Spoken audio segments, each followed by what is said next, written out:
Bismillahirrahmanirrahim. Assalamualaikum warahmatullahi wabarakatuh. Alhamdulillah, wassalatu wassalamu ala rasulillah wa ala alihi wa sahbihi wa mawalah. La hawla wa la quwata illa billah. Rabbi israh li sadri wa yassir li amri wahlul 'uqdatam min lisani yafqahu qawli. Alhamdulillah, pada kesempatan hari ini saya akan sedikit menjelaskan tentang mata konsep.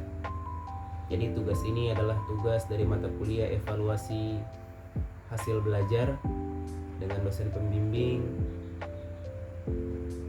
Ibu Murni SPDI MPD. Baik, pada kesempatan hari ini saya berkesempatan untuk menjelaskan tentang materi instrumen non-tes aspek afektif. Langsung saja saya mulai.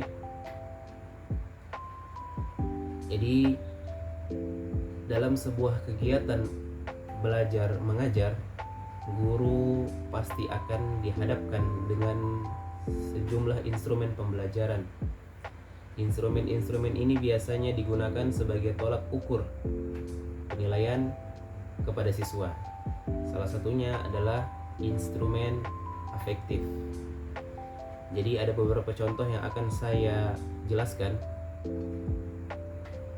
dalam kesempatan kali ini.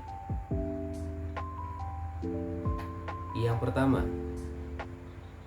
adalah observasi.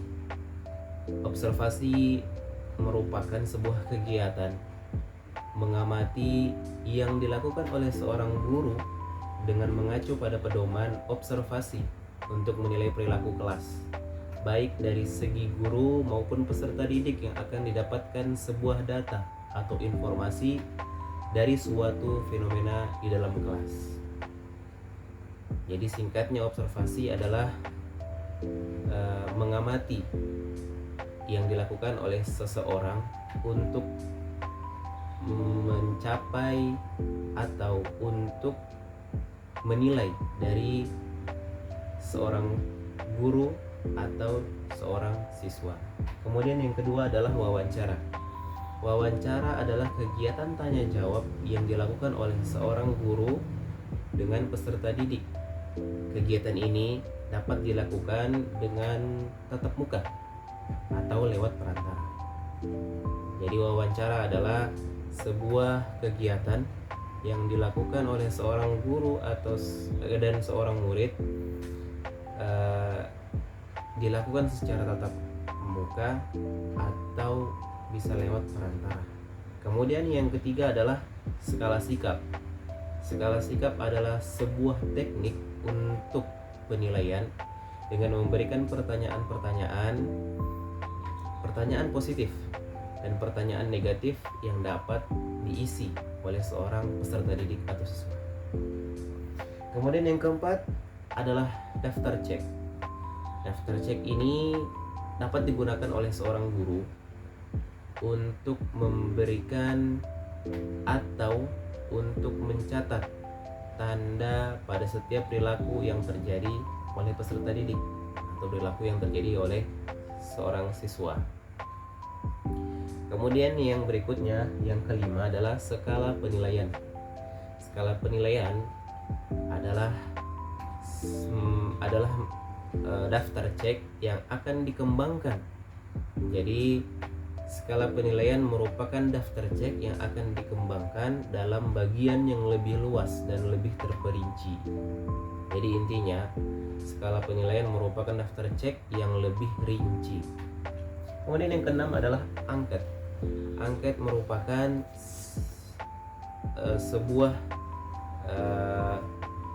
hal yang dapat digunakan untuk mengumpulkan data yang berisi pendapat, pemahaman siswa dalam proses pembelajaran. Kemudian yang ketujuh adalah studi kasus. Studi kasus adalah sebuah kegiatan untuk memahami sebuah masalah yang kemudian akan disimpulkan untuk dicari bagaimana proses penyelesaiannya.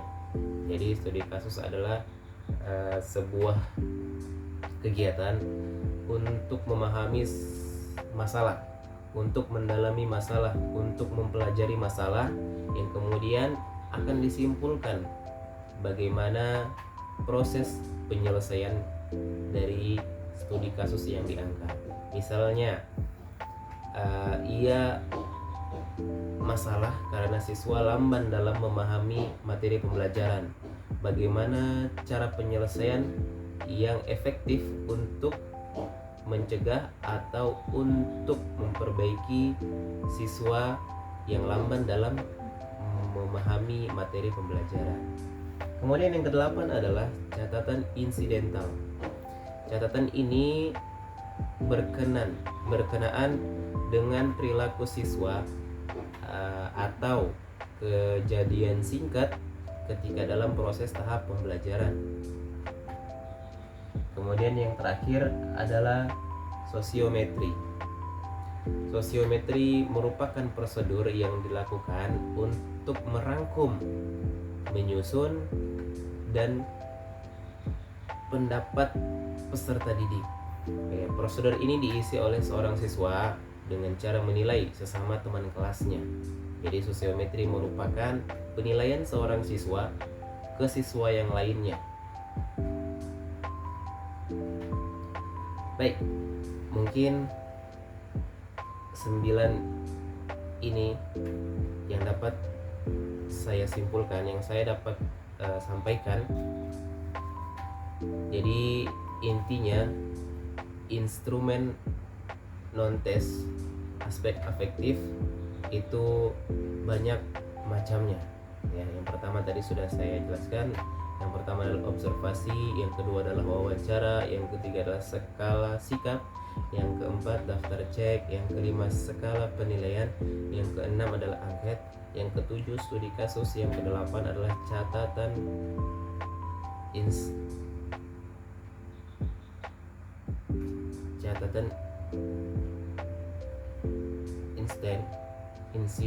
insidental, yang ke-9 adalah sosiometri. Mungkin hanya ini yang dapat saya sampaikan, hanya ini yang dapat saya simpulkan, dan hanya ini yang dapat saya jelaskan. Kurang lebihnya saya mohon maaf atas segala khilaf. Saya akhiri dengan banyak terima kasih atas perhatian dan juga pembelajaran yang telah saya dapatkan. Kami akhiri. Assalamualaikum warahmatullahi wabarakatuh.